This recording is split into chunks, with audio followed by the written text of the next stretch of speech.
Good morning everyone. I hope you all are doing well. Welcome back to my channel. This is Poonam Avasthi, your SST teacher. Students, today we are going to begin a new chapter of history, the Great Uprising, chapter number 6. Okay? So this chapter is all about the great, very famous revolt, 1857 revolt. Okay? In this part, basically we are going to begin with causes of the revolt. We are going to cover two parts of causes, economic causes and political causes. Okay, at the end of the video you will be getting a home task. Do that positively, and yes, in case of any doubt, feel free to write in the comment section. Otherwise you can discuss all of your doubts in the upcoming online session. Okay, so let's begin the chapter, the Great Uprising, with me. Welcome all of you. Today we are going to begin a new history, chapter number 6, the Great Uprising. Please refer page number 38 and 39 for today's video.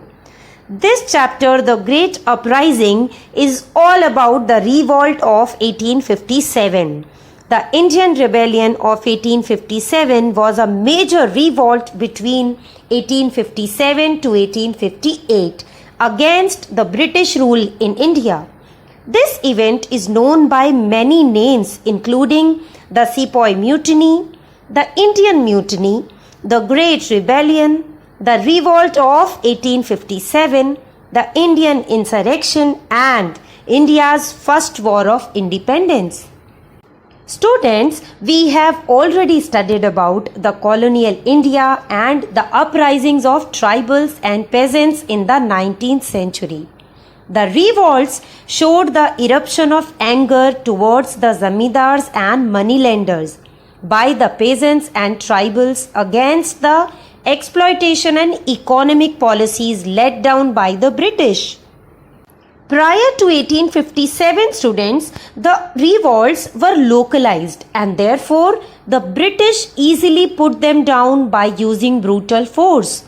By 1857, the outbreak of the revolt had various causes that had built up over the years.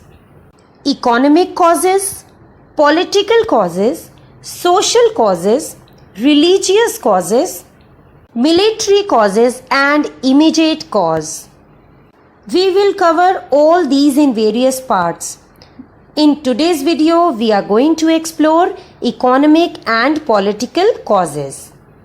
Economic causes. The economic policies of the British adversely affected every section of the Indian society. The British exploited the economic resources of India to their advantage and drained its wealth by crippling the Indian trade and industry. Under the British, India turned into a colonial economy to serve the British capitalist interest. Artisans and craftsmen were destroyed by the unfair competition. India became only a marketplace for finished goods from England.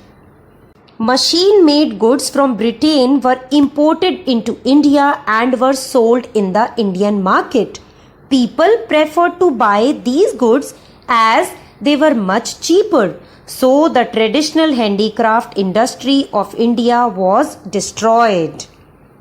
The old ruling classes were also displaced by the British. Due to this withdrawal, students, people who earned a living by following religious and cultural professions lost their source of livelihood.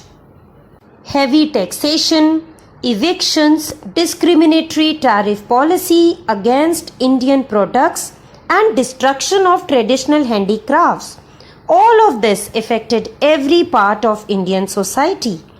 These grievances left the Indian dissatisfied of the British, and eventually the British turned into bitter enemies of the Indians. Now understand political causes. Lord Dalhousie was a Governor General of India during 1848 to 1856. Under him, the British followed expansionist policies in India. Dalhousie threw his policies and added considerable territories to the British Empire in India. The policy of annexation reached to its climax when he implemented the policy of doctrine of lapse and annexed the Indian states on charges of misgovernance and absence of an heir. In the course of 8 years, Dalhousie annexed Satara, Sambalpur, Jhansi, Nagpur and Jaipur. This policy enraged the Indian rulers against the British. As a part of the doctrine of lapse policy, the titles and pensions of some Indian princes were also taken away by the British. The pension of Nana Sahib was discontinued after his father's death, and the Rani Jhansi have been deprived of her right to rule on the ground of this policy. Dalhousie further proposed to abolish the title of Mughal Emperor after the death of Mughal Emperor Bahadur Shah II. Now, Lord Wellesley, when he became the Governor General, he acquired territories through the system of subsidiary alliance. The Indian ruler who accepted the subsidiary alliance became totally dependent on the British.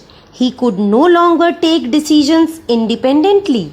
The high cost of maintaining the British army and the constant demands of the resident also drained the treasury. The company signed the first subsidiary treaty with the Nizam of Hyderabad and then with the Nawab of Awadh. So students, as you have seen, Awadh was also a subsidiary state, and later Lord Dalhousie annexed Awadh in 1856 on the grounds of misgovernance. This annexation was greatly resented since the Nawabs of Awadh had always been loyal to the British. This annexation was seen as an act of betrayal and backstabbing by the British.